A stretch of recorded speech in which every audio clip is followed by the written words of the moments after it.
ক্রিসমাসের পর যুক্তরাষ্ট্রের সবচেয়ে বড় উৎসবের দিন থ্যাঙ্কসগিভিং ডে। প্রতি বছর নভেম্বরের শেষ বৃহস্পতিবার সার্বজনীন এ উৎসব উদযাপিত হয়ে থাকে। ক্রিসমাস উৎসবের সাথে ধর্মের যোগসূত্র থাকায় পশ্চিমের দেশগুলোতে থ্যাঙ্কসগিভিং ডে বা ধন্যবাদ একটি সার্বজনীন সামাজিক এবং সাংস্কৃতিক উৎসব হয়ে উঠেছে।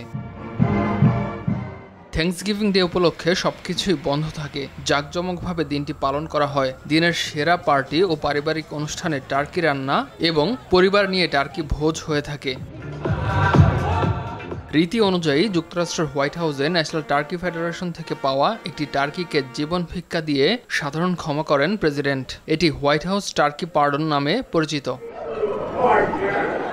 1947 সাল থেকে হোয়াইট হাউসে এ রীতি প্রচলিত আছে। এবারও প্রেসিডেন্ট ডোনাল্ড ট্রাম্প একটি টার্কিকে ক্ষমা করে দিয়েছেন আনুষ্ঠানিকভাবে। বহু জাতি ও সংস্কৃতির যুক্তরাষ্ট্রে বসবাসরত বাংলাদেশিরাও দিবসটি পালন করেন ঘটা করে।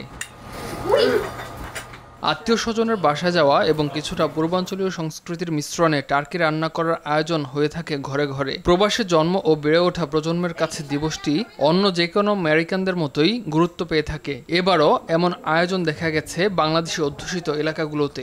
Happy Thanksgiving. আজকে আমাদের অনেক বাঙালি ভাই বোনরা আত্মীয় স্বজন সবাই টার্কি খায়। সকাল থেকে ইনশাআল্লাহ ডেলিভারি দেওয়া শুরু করছি, এখনো দিতেছি, অলমোস্ট আমাদের শেষ। বাংলাদেশি মালিকানাধীন রেস্টুরেন্টগুলোতেও এবারের থ্যাঙ্কসগিভিং ডে উদযাপন এসেছে রেকর্ড পরিমাণ টার্কির অর্ডার। ইমতিয়াজ আহমেদ, RTV।